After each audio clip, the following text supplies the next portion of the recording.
Please pray with me. Spirit of wisdom, of inspiration, of creativity, minister to us today. The only truth be spoken, the only truth be heard, we ask. Amen. Life is not possible without integration. Carbohydrates, lipids, proteins, and nucleic acids. That's what has to come together to have life. At an even smaller level, protons, neutrons, and electrons integrate and dance together in different ways to enable matter to exist. 93% of the mass of our bodies is stardust, made from other galaxies that have exploded. Think about it.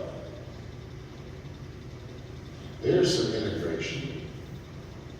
We're so integrated with the divine energy that we call life that 60% of our DNA is the same as banana plants.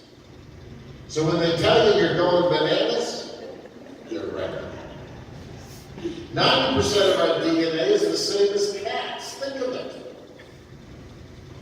And we share 98.5% of our DNA with our chimpanzee relatives. And 90% of the 1.5% of DNA that makes us human, it goes all the way back to the very first Eve in Africa. And the other 10% comes from a strain of humans that evolved in Europe. And our deepest biological beingness, there are no races other than the human race, because creation is a work of integration. To have a healthy life is to love body, soul, and spirit, to respect one another, to love ourselves, our neighbors, and God, to love the gift of the universe. If we just focus on one of those, we'll end up with problems in all of them. Love itself cannot exist without integration, interacting, sharing, learning, growing. These all require connection and integration. But fear moves us to segregation. Fear makes people think that their tribe is better than another one. Ignorance moves us to segregation, thinking it's our way or the highway, when the only way forward is our way collectively. Life is not a choice between random chance and divine providence. It's both. What we call the divine dances within the chaos of existence to create and recreate, to evolve, to bring beauty out of ashes, to bring precision and order out of chaos. Life is not a choice between the different polarities that war with each other in our world.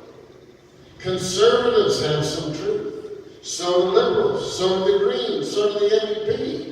To the extent we pretend that one is all right and the others are all wrong, we limit what our country is capable of, and we lose the integration we need to move forward. Our role as people of faith, informed by the values of kindness, respect, and fairness that Jesus demonstrates, calls us to always be an ally to those who are involved with integration. We are of value, our scripture reminds us. We're all born with different gifts. We're all born with different abilities. And that's why we need each other. And only together, integrated with all our different perspectives and gifts, do we become fully the living, resurrected body of Christ in our world today. That's the power of integration. Crossing barriers of poverty and injustice always requires the integration of our gift. Not by color or any other tribe we may belong to, but by love's requirement, that we always support those who need support. And then in turn, we will be supported when we need support. Viola Desmond, who's now on our $10 bill, she got arrested for unknowingly sitting in the white section of the New Glasgow Theatre in Nova Scotia. She refused to go to the black section when it was pointed out to her because the black section was in the balcony and she was nearsighted. She wasn't trying to pick a fight. She just wanted to see a movie. But they arrested her right there and then. She spent all night in jail. She paid a $20 fine to get out, and then she was charged for defrauding the government of a tax. Because she paid for the balcony seat, not knowing it was the balcony seat, it wasn't said to her, it was a little cheaper than the main seats where the white folks sit. And because she had dared to sit there, they charged her for defrauding the government of the extra cent tax the government would have gotten if she had paid for the white section, which of course they wouldn't sell in the first place. And she was convicted and found guilty. Now, Viola would have just accepted what had happened to her as just another experience of racism in Nova Scotia. She'd never be on the $10 bill if it wasn't for the doctor who treated her ankle and her knee when she got out of jail. It was a white doctor who treated her, and he told her how wrong he thought this was, and that things had to change in Nova Scotia, and this segregation had to go. And he got her all fired up, and he told her to go get a lawyer. He was an ally, you see? He was an ally. His values allowed him to go beyond just staying in the comfort of his own white tribe with all its privileges. And he encouraged Viola to do something about it. And so she got a lawyer, a white lawyer, who fought for her in court and was the spokesperson for Viola's black church, the Cornwallis Street Baptist Church in Halifax, that supported her and raised money for her defense, which her lawyer gave back to the Association for the Advancement of Colored People who were fighting for civil rights in Nova Scotia. That's what an ally is. That's what immigration is. A white lawyer supporting her, speaking for her, and then giving back the fee. There's a miracle. That's right up there with the C's part, isn't it? I guess I don't have any lawyers here. In every cause, there are those precious few who will always come from the oppressive class and brag rank with them and lend their support to them. In Jesus' day was Joseph of Arimathea. He was in the Sanhedrin. He was in the top ruling council in Jerusalem. And he heard Jesus' message, and he got it. He went to visit Jesus one night, and they connected. And so Jesus always had a heads up of what was going on because he had a friend in high places. And when he died, it was Joseph of Arimathea who gave him a place in his family too. Thank God that we can be allies. Every day, every way, there'll be opportunities for us to speak up when someone can't, to support someone who needs that help. We thank God for the precious few who make the difference. The white doctor and the lawyer were integrators. They didn't let the prejudices and comfort of the privileged group they were a part of keep them from being integrators and allies to those fighting for their civil rights. And that's what Jesus was, really. He was an integrator. He was an ally of everyone who was being treated disrespectfully and unfairly. And that's our calling. That's our life's work, to support those who are working for a better world. No cause will ever be advanced without allies. God needs allies. Slavery was abolished throughout the Commonwealth by the British government about 201 years ago, all throughout the Commonwealth, because a white British lord had his faith, like Newton, he had his faith deepened in a spiritual renewal, where he got in touch with the presence of Jesus and the values of Jesus. And he decided he would lead the charge against slavery in the House of Lords, which he was a part. Here he is, a Lord, a part of the body that had put slavery in the first place, that had built the wealth of the British Empire in the backs of slavery. And he changes and says, no.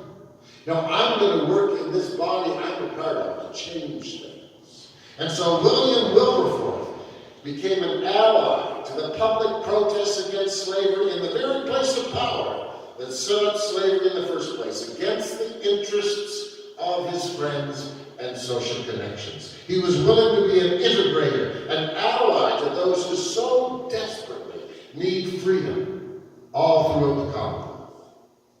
The good news is, friends, we don't have to lead marches. We don't have to start movements unless that's our gift and our calling, but we need to support the movements of equality and integration when it comes our time to do so, like around the table at home. When other people are putting down those agents of change that are trying to bring fairness, we need to say, well, now come on, think about this. Wouldn't it be fair if we could be equal and be treated the same? That time came for Rabbi Saul Lehman and Reverend James Reeb when they heard what was happening in Selma, Montgomery. 50% of the population was black, but only 2% of the population of black people could register to vote because of all the Jim Crow laws. It was almost impossible to register. And so Martin Luther King Jr. invited pastors to come from all over the country and join him and his people for a march to demand the right to vote. Rabbi Saul and Reverend James were two of the very few white leaders, but they answered the call to be integrators and allies in that great movement. During that march, now called Bloody Sunday, police fired and shot and killed a young man named Jimmy Lee. The police gassed, clubbed, whipped, trampled the marchers with horses, and that white minister, James Reeb, was beaten to death. Like Jesus, he was willing to risk death to be an ally. And that tragedy was caught on TV, and that changed everything. The death of a black youth wouldn't have moved the nation of America. But the death of a white pastor, an ally to this black movement, beaten to death by white police, that caused an uprising throughout the nation that pushed aside the forces of segregation and hate and fear. President Johnson was forced to act and bring in a voting Bill of Rights, which did away with the restrictions to registering people of color. This is what he said: there is no Negro problem, there's no Southern problem, there's no Northern problem, there's only an American problem. That's integration. When one suffers, we all suffer. That's integration. He said this: their cause must be our cause too, because it's not just Negroes, but really it is all of us who must overcome the crippling legacy of bigotry and injustice, and we shall overcome. There's an ally. There's an integrator. That's what being an ally is all about. And historians tell us it was the presence and the sacrifice of Reverend James and getting that caught on television that galvanized the nation to make this change. The words in Ephesians couldn't put it any clearer. There's no difference in God's sight between Jews and Gentiles, slaves and free, between men and women. You're all one in union with Christ Jesus. The same can be said for sexual orientation and gender identities. The same can be said for rich and poor. Everybody counts in God's word. And that's why we're called to be allies with those who need the respect to be counted. I have a dear friend of mine in ministry, and she told me a story about her dad that I found so very moving. Dr. Palin. He served in the Second World War. He was a pilot. And the plane went down, and he ended up in a prisoner of war camp in Japan. One of the worst concentration camps in the entire war. Anyway, he managed to get out and get home to Canada, and he resumed his life as best he could. He studied and became a doctor, and in time he became a professor at medical school. One day, as he was sitting behind his desk, as the students were coming in, he heard something he had not heard for over a decade. He heard two students speaking the Japanese language. His stomach wrenched so hard he had to run to the bathroom to throw up. But because he was a man who was grounded in the teachings of Jesus, he knew that his reaction to those two new Japanese students was his struggle and problem, not theirs. And every day he set out to be the best teacher he could be for them. And after a couple of weeks, he didn't have to go to the bathroom anymore, and he was able to work that through, and he became an ally with his natural bent. If he wasn't grounded in those values of Jesus, would have been to have them transferred and to be cussing them out of his mind. He knew what the right thing was to do. He knew he was called to be their ally. He knew reintegration with this new situation was what was called for. And that's what we're called to do. To be there for each other, allies, integrating our lives together, learning to have each other's backs. As we become the beautiful, powerful body of Christ, the body of love in the world, right here and right now. It's not my way or the highway. It's not your way or the highway. It's our way that is the highway to heaven. Thanks be to God.